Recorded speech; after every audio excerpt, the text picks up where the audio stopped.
this video, ituturo ko sa inyo kung paano mag-order ng GCash Mastercard through online using your GCash application. So, para makapag-start tayo dito sa pag-fill up ng form, i-click na muna natin yung GCash application natin banda dito. Then, syempre, ilalagay natin yung PIN code natin dito para ma-open yung GCash natin. Then, next step, pindutin lang natin tong show more. Ayan, sa bandang gilid. Then, scroll down mo lang. Makikita mo tong fund management. Then, i-click mo tong cash out. So, dito makikita mo yung kung gusto mong deliver or pick up. Syempre, para sa akin, mas less hassle kung i-deliver na lang nila. So, click natin yung deliver. Then, ito, makikita naman natin yan. Yung mga ganyang sulat. So, ayan, disclaimer. We have resumed deliveries to Metro Manila and selected provincial area due to community quarantine. Please expect some delays in the delivery. Thank you for understanding. So, ayan. May bayad siya. Ay, bumaba siya. Ay, tumaas, men. Dati 150 lang. Ngayon, 215 na siya. So, medyo tumaas siya ngayon. Ayan. Kailangan mo siya magbayad ng 215. Siyempre, dito rin sa GCash mo. Ayan. Then, scroll down lang.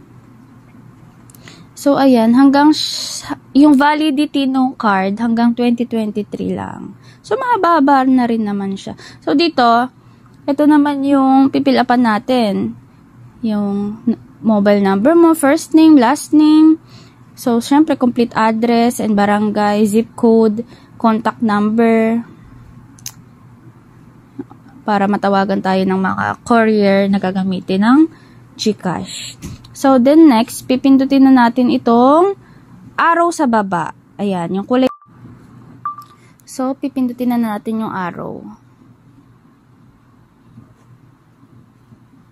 So, ayan, confirmation. Hi, Hannah May Picones. This is blah, blah, blah, blah. So, syempre, isusure nyo muna yung finilapan nyo para, syempre, hindi na kayo magkaroon ng problema pa. So, okay naman yung sa akin, isasubmit na natin yung verification details, okay? Oh, yehey. So, ayan, okay na siya. Confirm na siya. Waiting na lang din tayo sa yan, okay na siya, diba? Then next, magbabayad naman tayo. So, ito naman, para makabayad tayo sa in-order nating card sa GCash natin na halagang 215 pesos at 10 working days bago makapunta sa atin. Pero since pandemic nga, siguro malamala din sa 10 working days bago pumunta dito sa atin, no? So, click lang natin tong back. Back lang natin siya. Then, pindutin naman natin itong, back na muna natin. Pay bills. So, wait tayo ng konti. Then, got it. Then, next natin is yung payment solution. Ito sa may bandang kaliwa sa baba. Then, i-click naman natin itong, where is it? Ating, where is you? Ang dami niyang,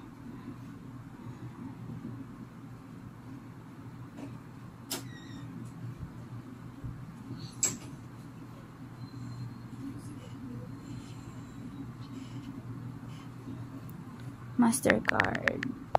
Ayun. Nakita na. Sinearch na lang natin, ano.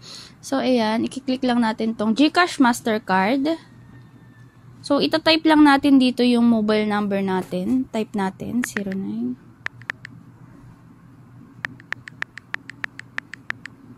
Then, sunod.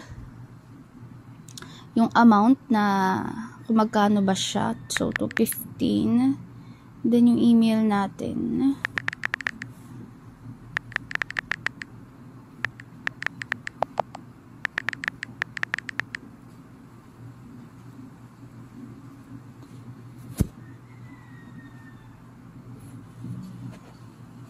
So, ayan. Confirm na natin, guys.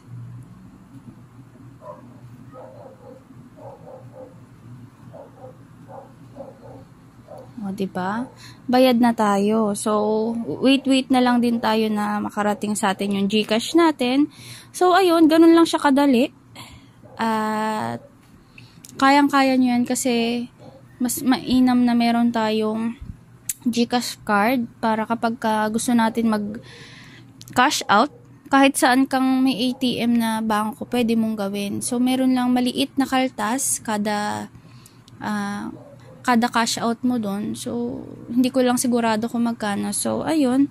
Thank you so much. Kung naging helpful sa'yo tong video ko, pwede mo akong i-subscribe at i-thumbs up ang video na to. Maraming salamat. Thank you, guys. So, andito na nga po yung ating GCash card. Bali, in-order ko siya ng Tuesday last week.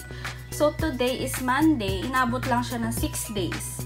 Diba nakalagay dun is aabutin ng 10 days or more. Kasi nga diba pandemic tayo. Pero today, nakuha ko agad siya. After 6 days lang. Nandito na siya agad. Diba? Pak! So, open na natin siya kung ano itsura. I'm so excited. Pwede na ako finally makapag-cash out kahit sa may ATM machine. So, I'm so happy. Hindi na ako may stress kasi lagi ako nai-stress eh.